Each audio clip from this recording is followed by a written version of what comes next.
Chapter 9. Any one society in the heavens resembles one man.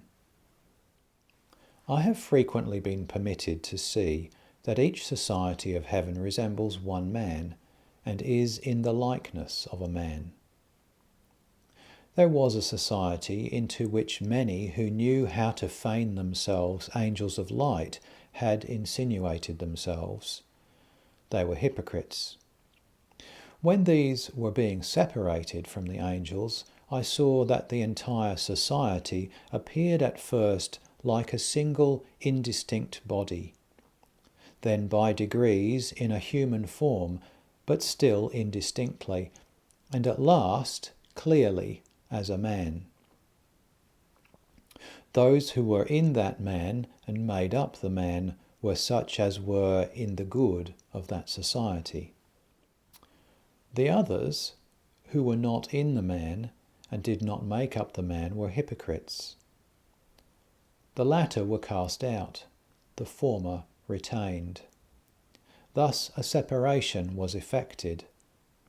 Hypocrites are those who talk well and do well, but regard themselves in everything. They talk, as do the angels, about the Lord, about heaven, love, and heavenly life, and they also act rightly, that they may appear to be such as they are in speech. But they think otherwise, believing nothing, and wish good to none but themselves. Their doing good is for the sake of self, or if for the sake of others, it is in order to be seen, and thus still for the sake of self.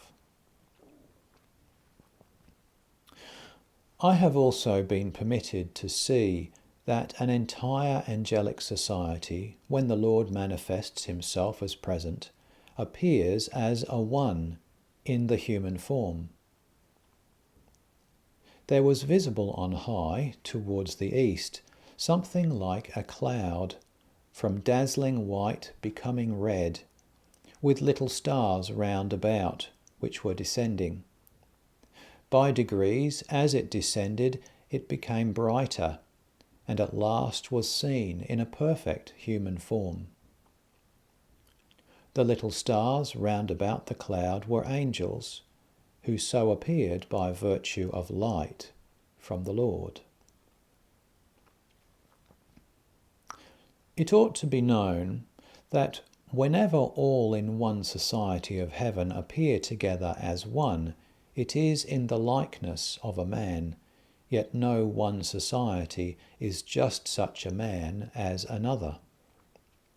They differ from one another like the faces of individuals of one family, for the reason given above. That is, they vary in accordance with the varieties of the good in which they are, and this determines their form. The societies of the inmost or highest heavens, and in the centre of it, appear in the most perfect and most beautiful human form. It is worthy of mention that the more there are in one society of heaven, all acting as one, the more perfect is its human form. For variety arranged in a heavenly form is what makes perfection, as was shown above, and variety results from plurality. Moreover, every society of heaven increases in number from day to day, and as it increases, it becomes more perfect. Thus, not only does the society become more perfect, but also heaven in general, because it is made up of societies. As heaven gains in perfection by increase of numbers, it is evident how mistaken are those who believe that heaven may be closed by becoming full. For the opposite is true, that it is never closed, but is perfected by greater and greater fullness. Therefore the angels wish for nothing more than to have new angel guests come to them. Each society, when it appears as one whole, is in the likeness of a man, for the reason that heaven as a whole so appears, as may be seen in the preceding section. Moreover, in the most perfect form such as that of heaven is, there is likeness of the parts with the whole, and of lesser parts with the greatest. The lesser forms and parts of heaven are the societies of which it consists, which also are heavens in lesser form, as may be seen above. This likeness is continuous throughout, because in the heavens the goods of all are from one love, thus from one origin. The one love, which is the origin of the good of all in heaven, is love to the Lord, from the Lord.